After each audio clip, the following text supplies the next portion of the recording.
कि जब भी आप कोई ज्योतिष की किताब खरीद कर लाते हैं और उसे पढ़ना शुरू करते हैं तो आप उसमें लिखे वाक्यों का अर्थ नहीं समझ पाते हैं, क्योंकि उसको समझने से पहले आपको ये समझना पड़ेगा कि जो 12 भाव कुंडली में उनमें सबसे पहला यानी कि सेंटर में जो 4 भाव होते हैं उनमें जो सबसे ऊपर वाला जो भाव होता है वो प्रथम भाव होगा, और ये सभी कुंडलियों में प्रथम भाव यही होगा।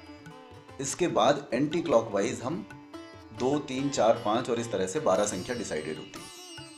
अब कंफ्यूजन कहाँ होता है कि इनमें लिखी संख्या हमें शुरू में कंफ्यूज करती है कि ये जो संख्या लिखी है ये भाव का नंबर है, कि अगर कहीं 6 लिखा है तो वो छठा भाव होगा। नहीं, प्रथम भाव हमेशा सेंटर में ऊपर वाला जो लग्न होता है वही प्रथम भाव रहेगा, जिस तरह से द्वितीय, तृतीय, चतुर्थ, पंचम भाव होते हैं, जो कि मैंने जानबूझकर हिंदी में लिखे हैं। अब इनमें लिखी हुई संख्या इस बात पर डिपेंड करती है कि आपका जन्म किस समय हुआ, किस तारीख को किस समय आपका जन्म हुआ, उससे आपकी डिसाइड होगी लग्न, और उस लग्न में लिखा अंक आपको बताएगा कि आपका लग्नेश कौन है। उसके बाद बाकी अंक वही एंटी क्लॉकवाइज सीक्वेंस में लिखे जाएंगे और पूरे 12 अंक लिखे जाएंगे।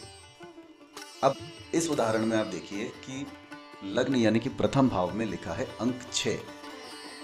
अब 6 अंक से आपको क्या समझ आया? उसके लिए आपको सबसे पहले समझना पड़ेगा राशियों का सीक्वेंस, यानी मेष राशि से लेकर मीन राशि तक जो इनका सीरियल नंबर है वही ये अंक है।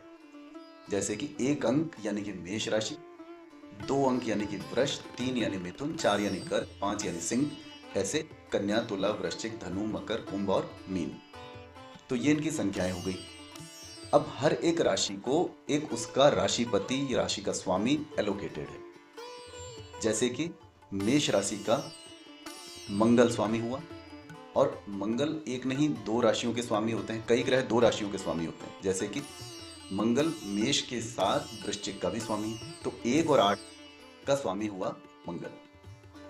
2 और 7 यानी कि वृष राशि और तुला राशि का स्वामी हुआ शुक्र। तो अगर ऐसे ही 3 और 6 यानी कि मिथुन और कन्या का स्वामी हुआ बुध। तो यहाँ लग्न में 6 अंक लिखा है, तो इसका मतलब हुआ कि प्रथम भाव का स्वामी यानी कि 6 अंक का यानी कि कन्या राशि का स्वामी बुध है। तो इस कुंडली में लग्नेश बुध हो।